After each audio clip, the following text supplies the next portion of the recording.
Today, my guest is former WWE developmental star and winner of Tough Enough Season 5. You may remember him as Kevin Hackman if you're an FCW fan. Ladies and gentlemen, Mr. Andy Levine. Andy, how are you, sir? Hello, everybody. Good, good, very good. Kevin Hackman. Oh my God, I'd forgotten that name. Jeez, I spent the last 10 years trying to forget it. So, did you grow up playing sports? Yeah, I did. Grew up playing football, wrestled, track, basically anything I could do to stay away from home. hmm So, at what age did professional wrestling come into your life? Oh God. Really, I remember watching a little bit as a kid, and to be fully honest, I wasn't like one of those hardcore wrestling fans. I was more the football guy, hmm and it wasn't until really I got done playing football that the opportunity kind of presented itself, surprisingly, and I jumped on it, and that's just kind of how it happened. And how did that opportunity come about? You know, Again, it's been a long time, and my memory is not the best. Full disclosure, but from what I remember, I got invited to like a tryout. It hmm was because of my family dynamics so weird. My cousin Danny Spivey, hmm he was real famous wrestler back in the day, but he kind of put me in touch with somebody and did a little tryout, and apparently they liked me for whatever reason, and they signed me. So So, what was your initial thoughts of what professional wrestling was? Because this is way before the Performance Center. This is a warehouse on Del Mabry. oh my god, yeah, that's right. Yeah, good old Tampa. I came in with kind of a clean slate. I really didn't think too much other than kind of what you'd hear a lot of the old timer stories about being playing fast and loose and it kind of being I don't say a party atmosphere, but it's kind of what I hmm thought originally. But everyone from what I can remember, everyone's really respectful and nice, and you know, for the most part, pretty professional. So, After your tryout, was it like an immediate, here's a developmental contract, or was there some time in between? oh man, and honestly, I know someone's probably gonna watch this, and that's not how it happened. But um, I think it was immediate. hmm Again, I mean, we're talking, God, what, 15 years hmm now or so? Jesus, I'm getting old. So I think it was immediate, but there might have been a gap in time there. Again, it's been a minute. Having that athletic background, was there anything switching to professional wrestling that was difficult for you to transition into? Um, I think being put in that position where you're just kind of one on one. You know what I mean? Or even hmm if you're in a tag team, the dynamic's a little bit different. Playing offensive line in football, you can kind of hide. hmm You're not really. Yeah, you're in a crowd with you know 50, 60, 70, 100,000 people even, and you don't really notice it because you got 22 other people you're sharing the field with. hmm Wrestling, it's a little bit more like, oh wow, there's a lot of eyes on me, and then you're wearing very revealing clothing. And I know for an offensive lineman, you're kind of like, oh, this isn't good. So that was a little weird, but you get used to it. How was it working with those coaches when you got signed? Um, and again, um, from what I remember of it, everyone was really respectful, really nice. Before I got voluntold to do the whole tough enough thing, the from what I remember, the training staff was really good. I really enjoyed it. There, I was kind of cutting my teeth. I was learning the ropes and kind of taking my time to get to know the ins hmm and outs of it because I was super green. I was green as fresh cut grass. So How long were you there before that you got voluntold to do tough you like that, right? Voluntold. enough? Um, you know what? At that time, I wasn't.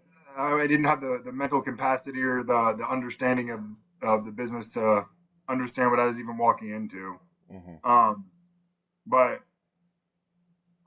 again, someone's probably gonna message you later and tell you that's he was wrong. It was this, but I want to say it was less than a year, maybe a Hmm. year, a little over a year, somewhere in that time frame. How did that conversation come about? Was there a reason why they picked you? Uh, Probably for my charming good looks, my amazing personality. I don't know.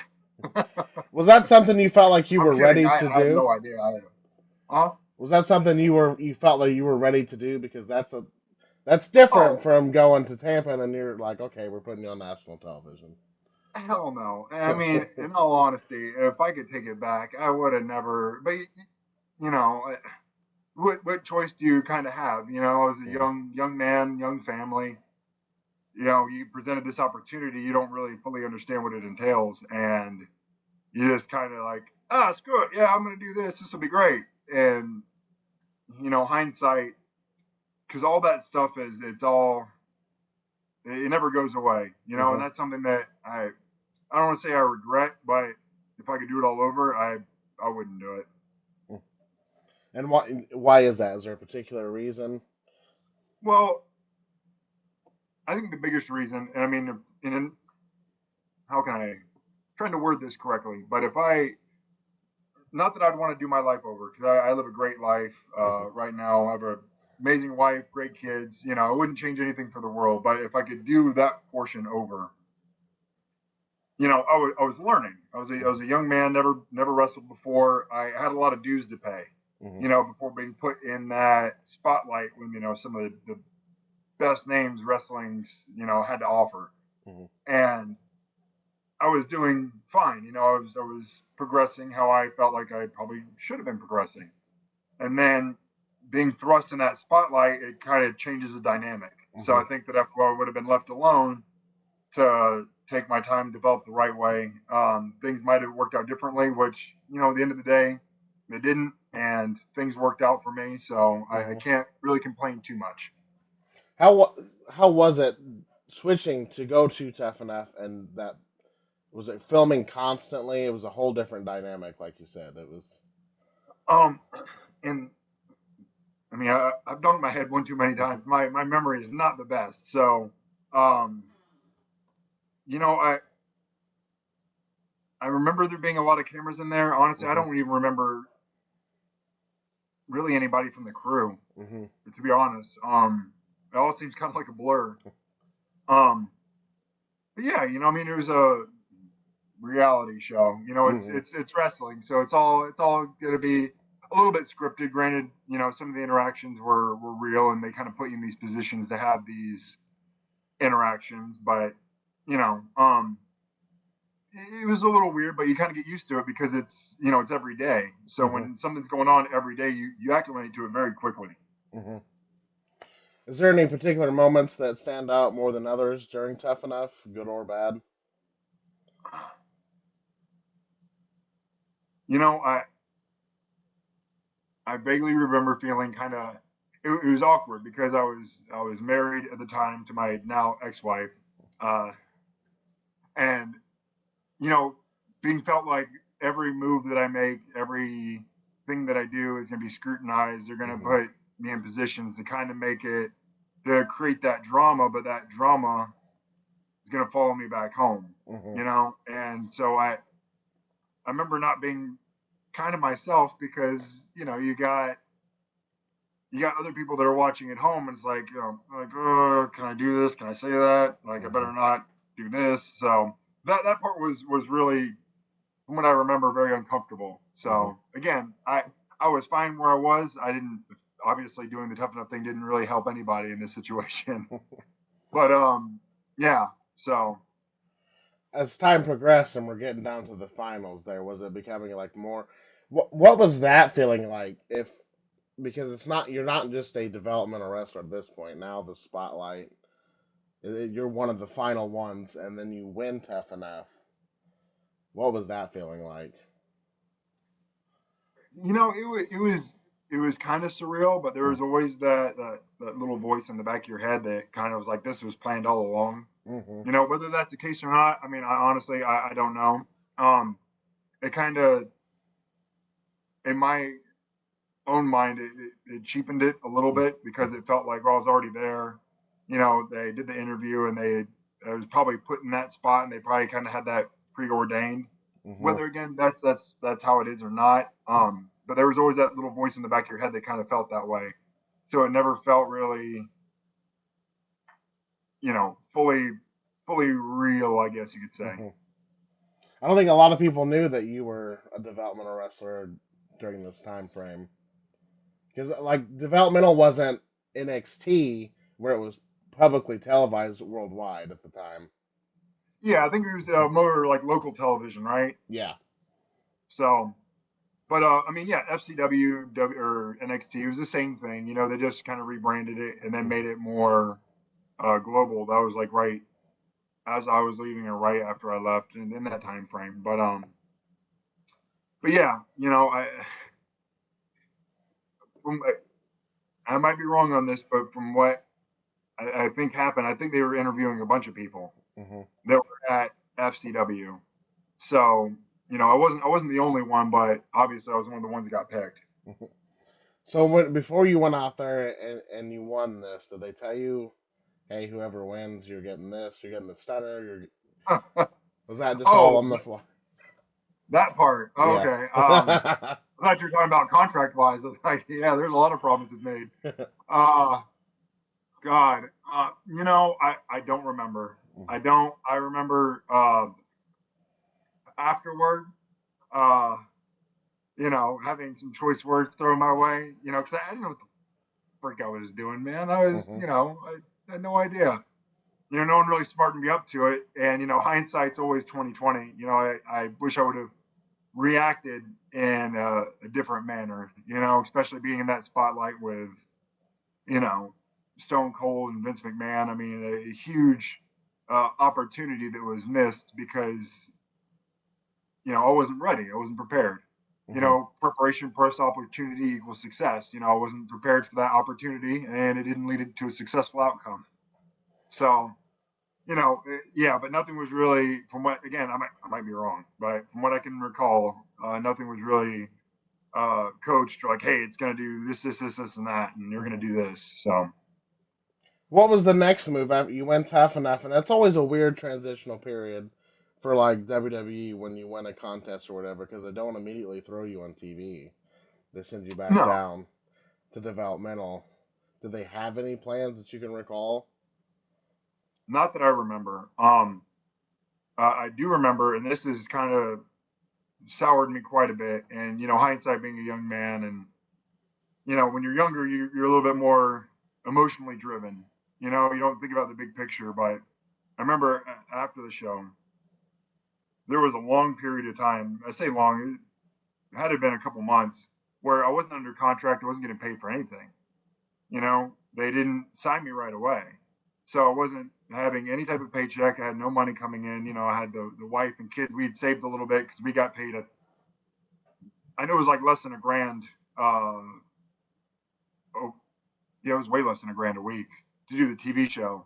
Mhm. Um, so we had a little bit of money saved up, but we got to a point where we were really struggling, and it just kind of left me hanging out to dry after I won the show with no real communication.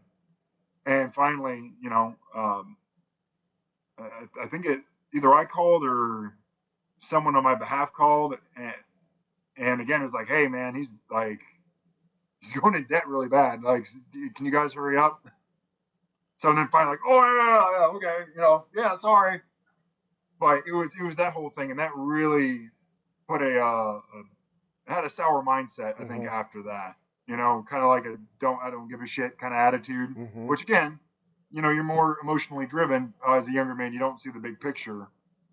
But I remember that was a struggle. I don't know if it was the same individual, but there's been a lot of people I've interviewed that have had similar stories like that, or they're just like, "Oh, we forgot to call. We wanted to sign you." It just, it was Ty Bailey was their point of contact, and he's just like, "Ah, my bad, I forgot." I'm like, "How the hell There's do a you lot. forget?"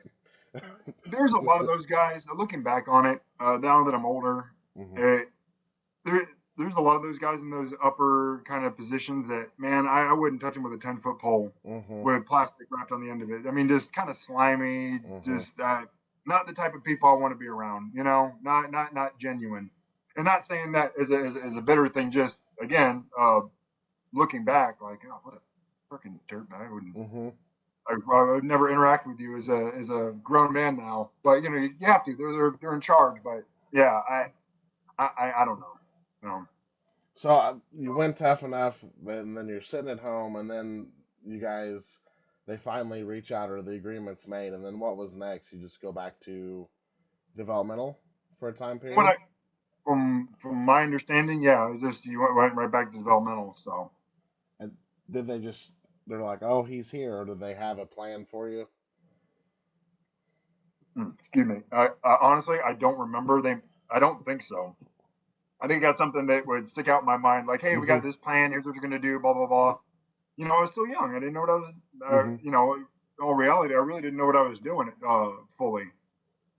So I don't think they knew what to do, and I clearly didn't know what to do. So just kind of now. Do you recall how much longer you were under contract before your release came during that time period? God, it wasn't. I don't think it was very long. Maybe a year or so in that time frame. Again, the dates are a little fuzzy to me. So, Was that a decision you made, or was that a decision they made? well, I wasn't doing too well down there. There was a lot of things going on. Hmm. Had some issues with a couple of, well, I say a couple. It's really just one other guy. Backstage, there was an incident that happened at an event, and things weren't going well. And again, I had that sour mindset. Hmm. Um, that as a young man I didn't know how to shake, and it just when you start spiraling down, it gets you don't know how to pull yourself out of it because it just Hmm. you kind of it's like that vacuum. You're just constantly getting sucked down. And they released me, but they said, oh, we're either gonna we have connections in Japan or Puerto Rico, and it was from what I remember, it was pretty quick after they released me. I think it was after my severance pay was up. I was in Puerto Rico wrestling, so How was that I mean, it time was period? they let me go, but then it was like, oh yeah, but we're gonna set this up with you, and I thought and again, I don't remember if someone had talked to me that this was the plan or it's we're gonna move you down here for a little bit, let things cool down, and then we'll bring you back.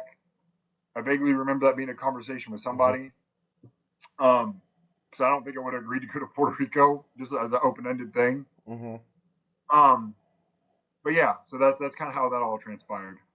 You don't have to go into detail about the incident. If you want to talk about it, you can. If you don't, you don't have to. But it seemed like they wanted to send you to Puerto Rico to, like, keep tabs on you, maybe train you, get some seasoning.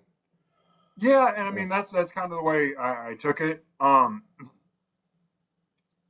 But and I actually learned a lot in Puerto Rico. I did. Granted, I wasn't getting the quality training probably that I was, getting at FCW. Yeah, clearly, I mean, you got some of the best of the best down at FCW, but I got to work with some guys that have been in the business for quite a long time Hmm. and really showed me the ropes. And I got to perform in some really big crowds. I mean, they had me headlining events where we would 30, 40,000 people, Hmm. and the Puerto Rican crowds, they're very passionate about the wrestling, and they had me as a villain, and I was 6'5", 3. God, I got up to like 360 pounds. I was doing strongman on the side, and they had me up this little country villain, this nasty, mean guy, and it was a lot of fun. I really appreciated the culture down there, and the people really got into it, and it made it a lot of fun. So Did WWE keep in contact during that time period?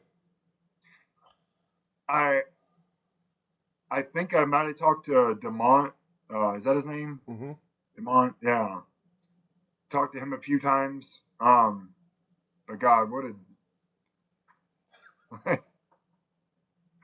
yeah. I don't remember how the conversation transpired, but I think it was more along the lines of like what the F, you know? Mm-hmm. Like, is there going to be, like it was just, I was kind of spinning my wheels and got to a point where I wasn't going to learn, I felt like I wasn't going to learn anymore in Puerto Rico, Mm-hmm. and the opportunity would have presented itself, I definitely would have went somewhere else, but the opportunities never did. And I remember trying to go, I think I tried to do a couple shows up north where they advertised me and brought me up, and then they never wrestled. So they had me signing autographs and doing all this other crap, and never wrestled, never got paid. And it's like, what, like, the hell, dude? Like, no, this ain't cool. Like, I can be passionate about a lot of things, but if you're not gonna pay, like, this is nah, I'm good. So, and that was kind of what soured me Mm-hmm. to just wrestling in general. Like, I'm a grown man with kids. I'm not dealing with this. So, Mm-hmm. How long were you in Puerto Rico for? oh, too long. Oh man, I was there for a few years. Mm-hmm. Moved my whole family down there, which was a giant mistake. You know, if I could go back in time, I would have slapped myself. Like, what are you thinking, you dumbass? Like, really? And that's nothing wrong with Puerto Rico. The people were amazing. I loved working wrestling down there and getting to learn the business probably more the right way Mm-hmm. than what I was doing. But just the decision to move your family down there was just with no real end in sight. Wasn't a very smart move. Mm-hmm. But at the end of the day, it worked out. So, So when you come back to the U.S. here, you just put wrestling on the back burner after a uh, while. after all that, and I was doing the strongman thing, and I was actually pretty good. I went to a nationals competition. I think it was like a 2 or 3 day competition, and I was in like first or second place. And then got into a couple events I'd never practiced before, and Mm-hmm. ended up falling off. But with a little bit of training, I thought I could have been pretty good, but it doesn't pay, you know.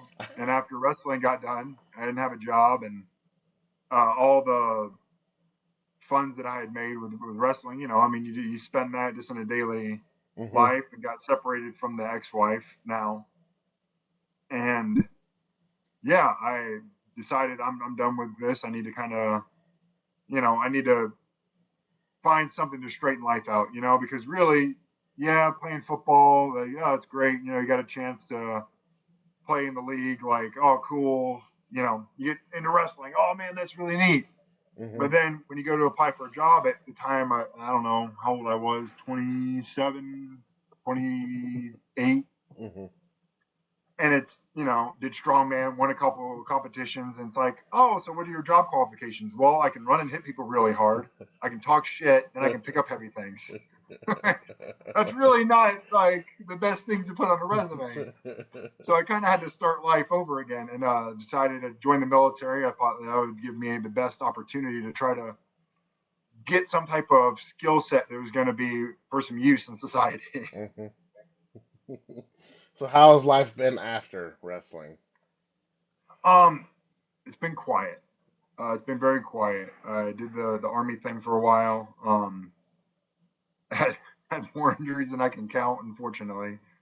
Um, but got out, went back to school, got my degree in education, became a teacher. And the reason kind of why that happened is I originally wanted to be a firefighter, but my body it just can't hold up to that type Mm-hmm. of career. So me and my current wife, we've been together for almost 10 years now, but decided that I'd become a teacher because that would give us the best opportunity. I could take the kids to school, pick them up Mm-hmm. from school, and do that whole thing. And then she's a nurse, a very, very good nurse. And, she could pursue that career. So we kind of gelled together, and life it's been very peaceful, very quiet. I don't have any social media. So, which like I said, I've been studying for the real estate thing, and I'm probably going to have to get a Facebook. I realize I have to market a little bit. So that's probably going to change eventually. So Oh, you're gonna get some messages when you do that. I'm sure. But I'm coming out of my shadow a little bit, but it's I have peace in life, Mm-hmm. and you can't really put a price tag on that. I love my wife, my kids in Puerto Rico. I love them to death. I get been getting to see them a lot more often. So I gotta it's not. I mean, it's a good job. I get to watch kids kind of grow and develop and go from freshmen where you want to throw them out a window to, becoming older adults where they're good kids and you Hmm. can see them grow and progress. And I enjoy that part. So, Do you ever tell them about your past, your you students? know, I don't. And that honestly, I don't tell anybody about it really. I just kind of almost try to forget it Hmm. because it doesn't. It's a cool story to tell, but at the end of the day, it doesn't mean anything. It doesn't take Hmm. you anywhere. It's just kind of like, oh yeah, I did this. It's kind of like the cheap bar trick, Hmm. you know. But that's not me, and I don't want that to define me. I don't want people to remember me for that. Um, so I kind of let it all go. I let go of athletics and decided it was kind of a toxic thing for me in my life. Hmm. And it's funny, my wife didn't even know about it until probably like a year or so into our relationship. I think someone else told her, and she's like, "What the fuck? No, you didn't." Like, yeah. And then she saw a picture, and she's like, "Damn, you look like that." Like, can you bring that back? Like, oh, sorry, that's long gone. And now it's But like everything's on every kind of app from every show. It's all, I mean, it's all out there. I know but I mean, if you don't tell you'd be surprised you don't tell people things. Hmm. How most people don't Google your name when you tell them. Like, oh, Hmm. what did you do in your past? But there are some people out there, and I think it was because I've been in my current job for like 5 years, and I think it wasn't until year 3 or 4 that I had it. There's another adult found out at our school, and then told a student, and then everyone found out. And I'll have kids come up to me with videos like, "This you?" Like, no, No. I guess it is. Like, no, it's not. Mm-mm. That person got long hair, and they are way more attractive than me. That is definitely not me. Like, you're getting catfished. So it's funny, just messing with the kids, but they found out eventually. I'm glad that you found peace because a lot of people that went through that, it was wrestling or nothing. And then if they couldn't have, or football or nothing, and if they couldn't have that, it's just like a downward spiral. And I've met guys like that, and it breaks my heart. It really does. Like, I just it makes me sick to my stomach to see because they're good people. Hmm. They're good people, and they get that warped mindset. And there's guys that I even played college football with that didn't nothing worked out outside of it, and they just couldn't let it go, Hmm. and just would keep on pushing the envelope when the envelope has already been mailed away, Hmm. and it would ruin their life. It destroyed them. I mean, good people that could really have a positive effect somewhere in society, and they dig their heels in the ground, and they'll just let that lifestyle, they'll let that dream of something just completely crush them. That dream Hmm. turns into a nightmare, and it's really unfortunate. My heart goes out to those guys. I don't think that, or I mean, if any of those guys come across this video and hear me talking, I hope that they can know that they have value and importance outside of wrestling or Hmm. athletics. They kind of get you that mindset that, oh, if you're not doing this, then you're Hmm. not important, or you can go work at McDonald's or some dumb shit like that. We've heard that a million times. Sure, freaking douchebags. Yeah. So I hope there's those guys out there that been told that probably their entire life that it's not true. That Hmm. you have value, you have importance. There's people that need you. So you don't need wrestling. You don't need sports. You don't need none of that. So I hope those, if anyone can hear it, that some of Hmm. those guys are like, you know what, f this, I'm out. So Hmm. If you had any advice to give to anybody, whether it's sports, wrestling, just how to handle it, getting involved, like what would that be? just be a good person. Hmm. Too many things. People try to put themselves in too many boxes and separate themselves into too many different categories and this and that. And just be a good person. Treat people with respect. Try your best. If you don't do something the greatest, or you're not succeeding, learn from your mistakes. But if you just try to be a good person, you treat people with respect, and you try to do right by everybody that comes your way, you'll be just fine in life. And when you come across those people that are mean or vicious or vindictive or just want to see you fail, cut them out. You Hmm. don't need them. Move on.